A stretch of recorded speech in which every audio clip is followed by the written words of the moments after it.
In this question, we want to figure out whether the following statement is true statement or false, right? Okay, so let's go over the statement. So a statement is saying that an interval estimate may or may not contain a true value of the parameter being estimated. All right, so the whole statement, it seems like very ambiguous. All right, so let's try to identify the keywords, right? So an estimate interval, all right, here the estimate interval that we learn is only the confidence interval. All right, so this is an interval estimate. All right, there is another thing that we want to figure out, what the parameter that's being estimated. All right, so far for this course we estimated only one thing, and that would be the mean. All right, so the parameter they are talking about is the mean or the average. All right, okay, so now if you do remember, we did the estimation of the mean. All right, in both, whenever we know sigma, we don't know sigma, it doesn't really matter, but the formula was that the mean is boxed between these two values. All right, so first of all, it's going to be the x bar minus e, the error, and the other one is x bar plus e, which is the error. All right, so this is error for this one and the e in here. All right, okay, so this is the formula that we have been using. Now if we do want to graph this, it's going to be very similar to the bell shape. The mean is going to be in the middle supposedly. All right, that's the x bar here, and then we estimate both sides on the tails, so this can be x bar plus e, and this one be x bar minus e.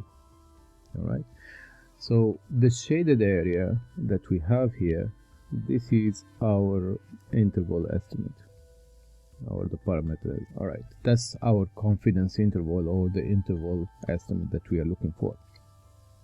Great.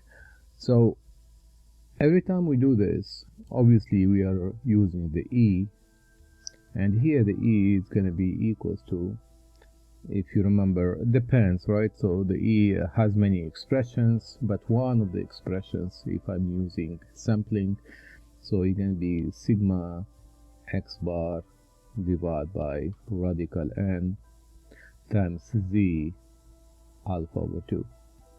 All right, and the z alpha over 2 here is given by the alpha, and the alpha is called the level of significance. All right, so why I'm saying all of this, because the alpha is literally this area on the tail. All right, so this one and this one. All right, so we can note here this is alpha over 2 and this is alpha over 2. So the alpha is always giving first, and then the confidence interval is determined. So the level of significance alpha determine how big the confidence interval. So determine the z alpha over 2, and the bigger basically the z alpha over 2, the bigger the confidence interval. So this is going to be the confidence interval. So what I'm saying here, once you determine the alpha, you determine z, and then you determine the size of the confidence interval. So we can see in this three charts. So if I want to get the 90 percentile confidence interval, my z value, right, 90% z value is going to be either between minus 1.65 and 1.65, and the alpha, of course, here is going to be equals to 10% or 0.1. all right, The same thing if I want to get the 95% confidence interval. So my two z values are going to be 196 minus 196, and again the alpha value here is going to be whatever the tail, the area of the tail, and that's going to be 0.05. All right, and the last one, the same logic, the z is going to be 2.58. all right, z alpha over 2, and the alpha would be corresponding to 0.01, which is 1%.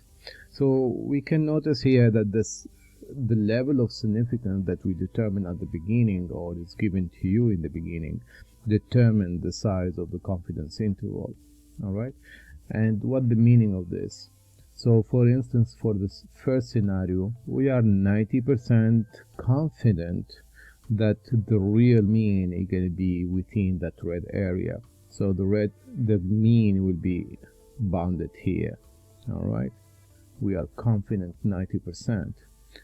And the negation, or the complementary statement to this, we are 90% confident that the mean is going to be between minus 165 and 165. It will be, we are as well 10% not confident that the real mean will fall here outside with the tails. All right, so how this reality is always there. So we are supposed having a confidence interval where the mean might happen at certain percentage, and as well it might happen in the other area, which is the complementary, which is the alpha area. So every time we are doing a confidence interval or an estimate, we may get the real value with a certain percentage. For example, here it's going to be 90% of the time we're going to get it within our range. All right, so within this area from here to here.